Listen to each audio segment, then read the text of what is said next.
Imagina que te duele la cabeza, vas al médico y el médico te mira, sonríe y te dice, perfecto, vamos a hacerte un agujero en el cráneo, no es broma. Eso era medicina, hace 200 años, y lo llamaban progreso. Bienvenidos al siglo XIX, donde los doctores eran mitad científicos, mitad carniceros, y donde la frontera entre curar y asesinar era tan fina como el filo de una sierra oxidada. Hoy vamos a hablar de una época en la que ir al hospital era básicamente jugar a la ruleta rusa con tu cuerpo. Y lo peor de todo es que estos tipos estaban convencidos de que sabían lo que hacían. Empecemos por lo básico. Los hospitales del siglo XIX eran lugares terroríficos. Olvídate de esas salas blancas y relucientes que ves en las series. Imagina más bien un matadero con camas. Las paredes llenas de manchas de sangre que nadie limpiaba porque, ¿para qué? Si mañana habría más sangre. El olor a carne podrida y orina era tan fuerte que los visitantes se desmayaban en la entrada. Y los gritos, Dios, los gritos. Porque resulta que en esa época las cirugías se hacían sin anestesia, así como lo oyes. Te cortaban, te cosían, te amputaban. Y tú ahí, despierto, sintiendo cada segundo. La anestesia moderna no se popularizó hasta mediados del siglo.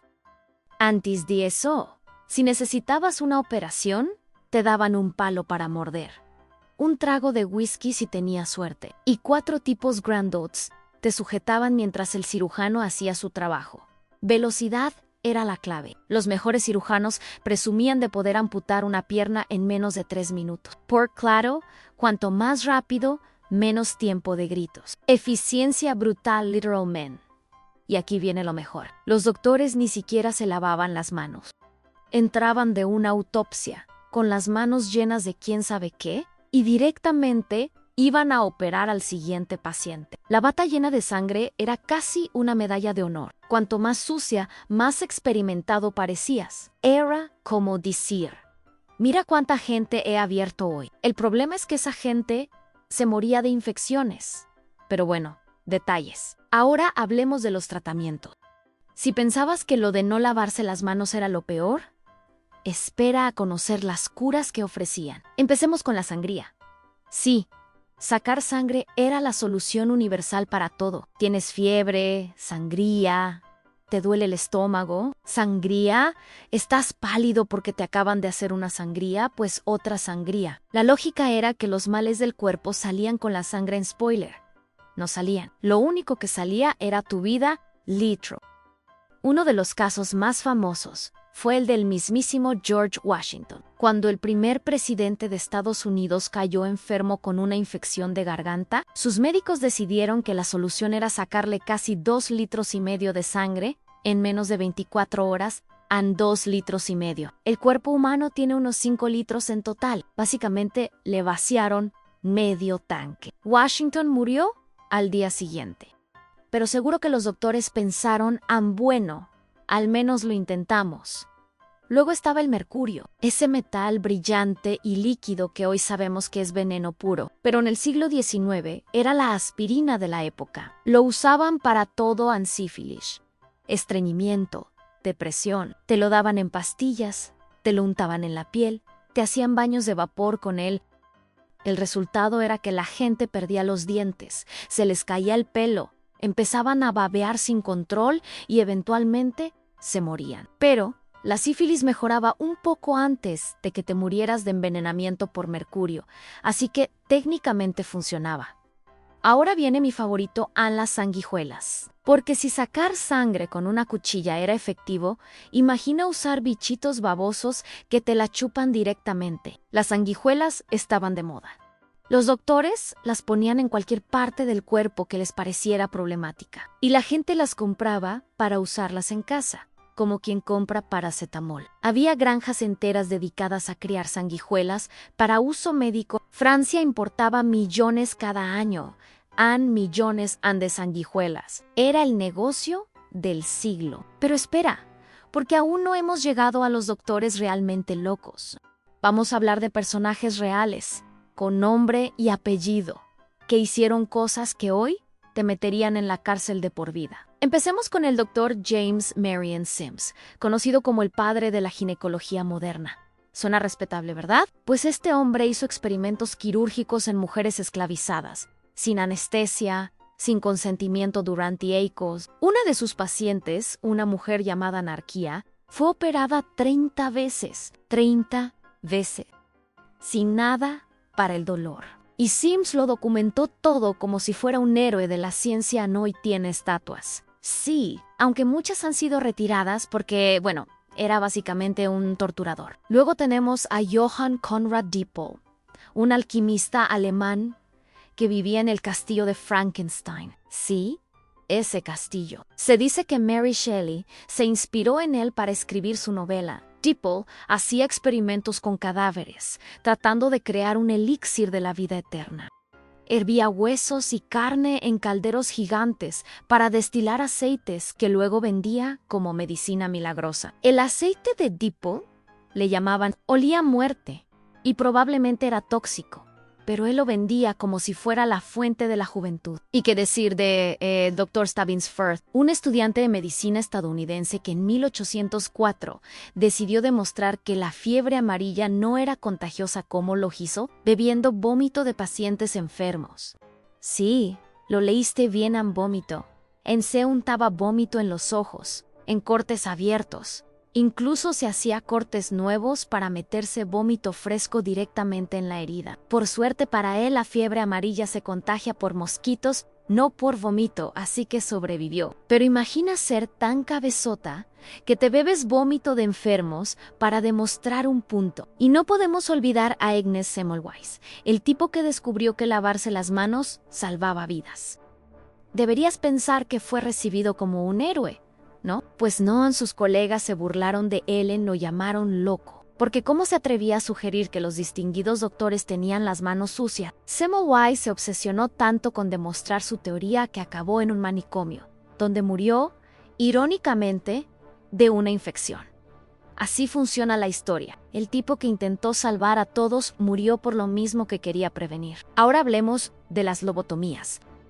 Aunque se popularizaron más en el siglo XX, sus raíces están en el XIX. La idea era simple y espantosa. Si alguien tiene problemas mentales, vamos a meter un picahielos por el ojo y remover un poco el cerebro, problema resuelto. La persona quedaba como un vegetal, pero ya no estaba deprimida, ni feliz, ni nada. Pero técnicamente ya no era un problema para los demás. Un doctor llamado Walter Freeman llegó a hacer lobotomías en furgonetas, viajando por Estados Unidos como si fuera un vendedor de helados de la muerte. Hizo más de 3.500, muchas de ellas en niños. Luego estaban las transfusiones de sangre. Antes de que supiéramos que existen diferentes tipos de sangre, los doctores transfundían lo que fuera. Sangre de animals, sangre de cualquier humano disponible. John Baptiste Denis, médico del rey Luis XIV de Francia, transfundió sangre de cordero a un hombre que estaba loco. El paciente murió, obviamente. Denis fue arrestado, pero durante un tiempo pensó que había descubierto la cura para la locura sangre de cordero, porque los corderos son tranquilos, ¿entiendes? Esa era la lógica. ¿Y qué hay de los tratamientos para la histeria femenina? Resulta que en el siglo XIX, si eras mujer y mostrabas cualquier emoción, tenías histeria. ¿Estás triste? Histeria. ¿Estás enfadada? ¿Histeria? ¿No quieres casarte con el tipo que eligió tu padre? Claramente. Histeria. El tratamiento incluía desde encerrarte en instituciones hasta darte masajes pélvicos. ¿Sí? Lo que estás pensando. Y no voy a entrar en más detalles, pero básicamente inventaron el vibrador eléctrico porque a los doctores les dolía la mano. No es broma, búscalo. También estaba el tratamiento con electricidad. Los doctores descubrieron que si le metías corriente eléctrica a un cadáver, los músculos se movían. Y pensaron, esto es genial, vamos a probarlo en vivos. Electrochoques para la depresión, para la parálisis, para el dolor crónico. A veces funcionaba por pura casualidad, otras veces simplemente te quemabas por dentro. Pero la ciencia avanzaba, ¿no? Y luego estaban los manicomios. Esos lugares que llamaban hospitales mentales, pero que eran más bien mazmorras victorianas. La gente era encerrada por cualquier cosa. ¿Tu marido quiere deshacerse de ti? te declara loca y te encierra. Una vez dentro, el tratamiento incluía duchas de agua helada, camisas de fuerza, aislamiento total y, en casos extremos, las ya mencionadas lobotomías. Muchos pacientes nunca salían y los que lo hacían salían rotos. Y no olvidemos las jaulas giratorias. Un invento del Dr. Benjamin Rush, uno de los fundadores de la psiquiatría estadounidense. La idea era que si hacías girar a un paciente violentamente hasta que vomitara o perdiera el conocimiento, su cerebro se reajustaría. Era como meter a alguien en una lavadora y esperar que saliera cuerdo. Spoiler, no funcionaba. Y todo esto, absolutamente todo, se hacía en nombre de la ciencia. Estos doctores no eran villanos de película. Eran personas respetadas, con títulos universitarios, con libros publicados. Creían genuinamente que estaban ayudando. Esa es la parte más perturbadora. No era molded. Era ignorancia disfrazada de conocimiento. Piensa en esto. Hoy en día, cuando vas al médico, confías en él porque hay años de investigación, protocolos, medicinas probadas. Pero en el siglo XIX ibas al médico y básicamente estabas dejando tu vida en manos de alguien que probablemente sabía menos que tú sobre cómo funciona el cuerpo. Y aún así, tenían el poder de cortarte, envenenarte o encerrar. Lo irónico es que muchos de estos tratamientos horribles llevaron eventualmente a descubrimientos reales. Las sangrías nos enseñaron sobre la circulación. Las lobotomías, por horribles que fueran, nos hicieron entender un poco mejor el cerebro. Los experimentos con electricidad llevaron a tratamientos que hoy salvan vida. Pero el precio fue altísimo. Miles de personas murieron o quedaron destrozadas en el camino. Y aquí está la reflexión final. Nosotros miramos al pasado y pensamos, ¡qué barbaridad! ¡Qué ignorantes! Eran, pero ¿sabes qué?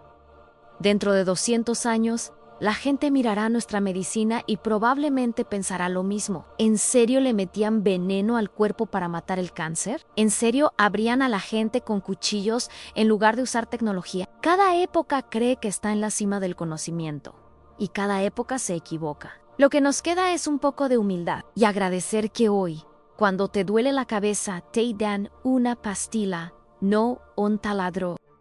Así que la próxima vez que vayas al médico, acuérdate de esto. Podrías haber nacido en el siglo XIX. Y créeme, no querrías. Si este video te ha dado escalofríos o te ha hecho valorar un poco más la medicina moderna, déjame un like. Suscríbete si quieres más historias perturbadoras de la historia. Y en los comentarios, escribe la palabra secreta que aparece al final de este video. ¿Cuál es? Trepanación. Escríbela y dime qué tratamiento del siglo XIX te parece el peor. Nos vemos en el próximo video. Y recuerda, lávate las manos.